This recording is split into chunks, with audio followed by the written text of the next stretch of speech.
Well, hi everyone, and welcome back to Parkitect. Today I thought we'd try something a little bit different and try our hand at the February Build Challenge.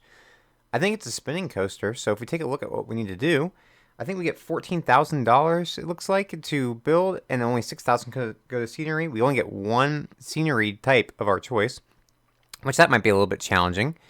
And then it has to be 500 meters of track and an intensity between 50 and 90. So I think that's medium to high. So that doesn't sound too terribly bad, but I think we can do it. I have a couple ideas for different themings. I'm not sure how it'll look out, but without further ado, let's hop right into it. But before we start building, we need a plan.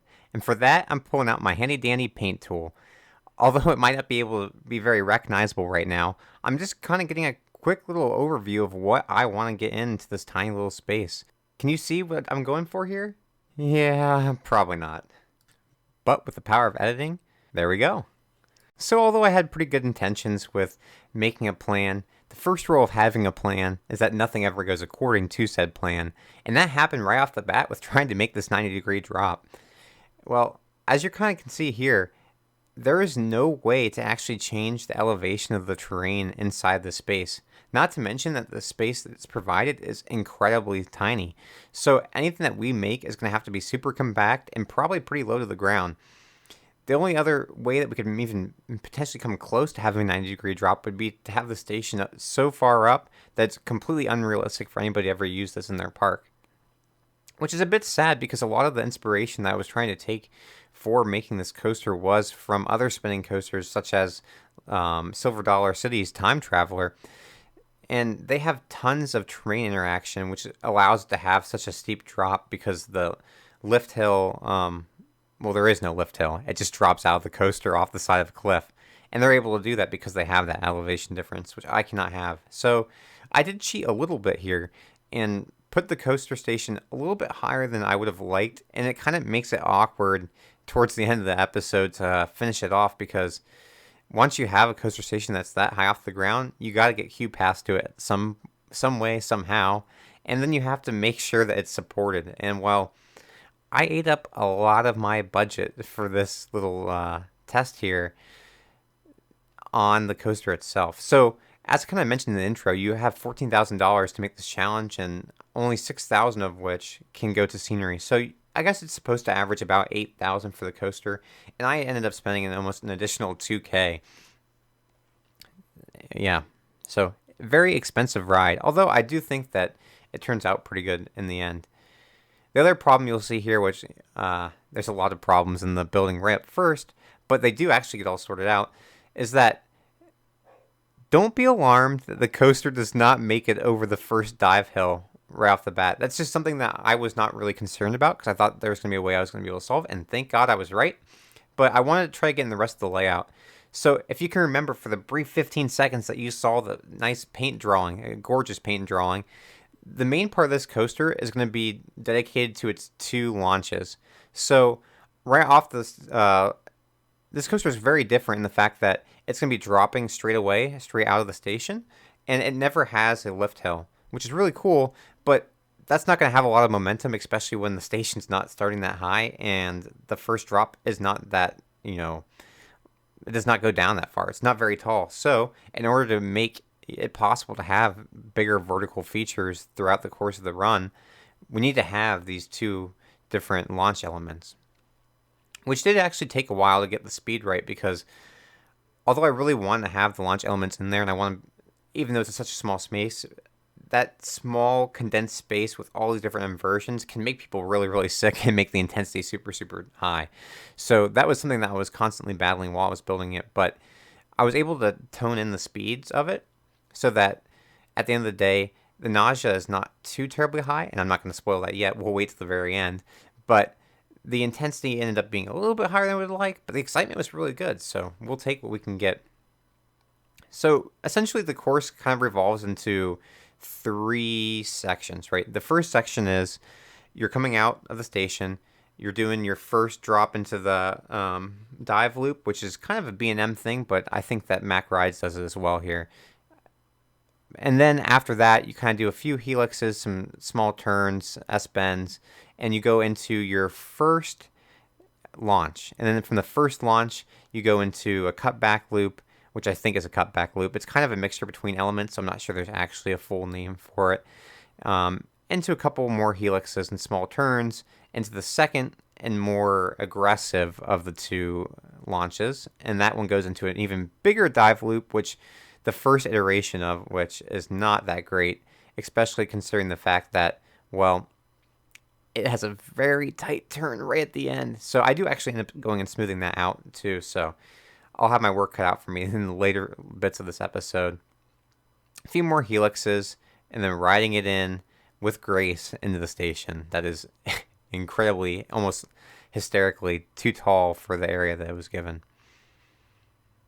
The other really challenging thing here as I'm finishing up the layout before we hop in to the scenery was it was tough to get the coaster stopped completely before getting it to launch, but I think I handled that pretty well too. And the very last thing I forgot to talk about is the dreaded magnetic spin locks, which kind of were a pain to figure out where I need to place them, because essentially if you hit one, it toggles between spinning and not spinning. So you want to have it spinning at the right spot so that not every guest is puking on the way off the ride. With the layout done, let's take a quick look and see how we did. If we pull our little sketch over top of the overhead view here, you can see, well, maybe just stretch it a little bit and shrink. All right, right there. Yep, it looks pretty good. Beautiful. And now that we've gotten done showing how bad our artistic design work really is, we could go to the hardest part, more artistic design work. But at least we sort of had a plan, which is that I really wanted to focus on three main aspects other than the coaster station on this ride, which was A, I wanted there to be a clock tower of some sort. B, I wanted there to be a building to hide the really ugly spot where I ended up cutting into the ground because I wasn't able to lower the ground. And C, I really wanted to make an indoor launch section, which, well, with the fact that the one's kind of in between a whole bunch of different inversions and elements, and the other one's on the border of this small section of land that we have, yeah, the indoor element may not happen. So we'll probably have to go with an external one for that. But with that being said, one thing that I haven't done with any of my rides before, at least in Parkitect, is doing the old roller coaster tycoon strategy of changing the ground color underneath them to kind of indicate that, well, the shadows of all the different, beams in the ride are kind of causing some of the ground to die, or at least not grow as well there. And then I went around and started adding some different shrubs and trees and different things to kind of get the feel of what I wanted this ride to be like. So I haven't really said it yet because I didn't have a need to, but I really wanted to go with a mixture between Western, which is a theme we've done before, and I feel like I've gotten fairly decent at it, and Steampunk, a theme that I have never done in any game whatsoever, but I've always thought is pretty cool, and when everybody else does it, it always makes me feel really jealous, because Steampunk, if done right, can look amazing, and if done poorly, which unfortunately, spoiler alert, I'm not doing it that well, does not look that good. But I'm not too depressed with how it turned out, because when you mesh the two together, we're getting a Western steampunk ride. And the two themes are something that I think in costumes people might do a lot more, but it's not something that you see too terribly often in builds. The whole reason I even came up with the idea is I've been watching a lot of Westworld recently, or should I say rewatching Westworld, and that show often deals with the future, right, and future technology mixed with like the Western kind of architecture and lifestyles and things. And I thought that'd be super, super cool, except for instead of having the real future, it's the kind of the Victorian era style of what they thought the future would be, which is basically what steampunk is. It's what people in the Victorian era thought that the future would be like. Everything's mixed together with Victorian architecture and gears and pipes and mechanical parts, and it's pretty cool. So the one thing I really, really wish is that I could have more than one theme, because I ended up going with like the steampunk or like the gears mechanics. I forget the actual name of the Parkitect theme as like my one different expansion to like add into like the base parts for the game for it. and that worked out pretty well. I wish it could have had a few more different sets of pillars that you got with like the medieval, or even with I think the Western had a couple of different things that would have been really, really helpful for the different themes. But I guess you get what you get and you don't throw a fit, right? So I got a couple cool things done, and I was really able to turn that last building, which was that little dip down into the ground, into something that I thought was pretty neat. But the thing that I'm probably the most proud of, and even though it doesn't actually take that much to build, I really like what I did with the second launch here. I wanted to kind of set it up as like the train station where, like in Westworld, they get off, or you can imagine it as any Western train station. But I wanted to add that little steampunk theme in, so I added a ton of pistons and then some coils around the side of it. And basically, I just wanted to make it feel like the design and scenery of it was actually like interacting with the mechanical like aspect of the launch, which obviously we know that there would be no design anywhere near close to all like the oil and grease and everything that is a result of having a launch. Because if anybody's seen Top Thrill Dragster, King Ka or anything like that, it takes a lot of mechanical engineering, oil, grease, all that fun stuff to keep it running smoothly. So yeah, probably wouldn't have any scenery there, but it's cool to have, and I think it looks nice in the end.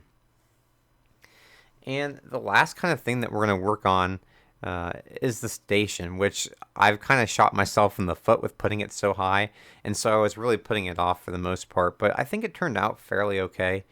There wasn't really much steampunk with the station. I wish I would have been able to get the gear archway there, right at the start of like the exit and entrance path, or where it goes into the building, but I was strapped for cash, so I actually had to delete the one clock face, which you did not see me build, I don't believe, and that small detail and a few other really, really tiny details off some buildings to kind of get more money for supports, because since this building was so tall, it required a lot of supports, and I kind of had to do a little bit of charade, some smoke and mirror effects to make it look like it was supported more than it actually was. So I have a couple of different pillars and different borders that I use to kind of reach outwards here and there to make it look like the different levels of the path are all connected. And then by adding the kind of metal fencing, or really just siding, I guess is probably the better term for it, it kind of makes it look like there's some interior of the building and there's more supporting it than these really, really tiny pillars, since I didn't have the medieval pack unlocked and I couldn't use that.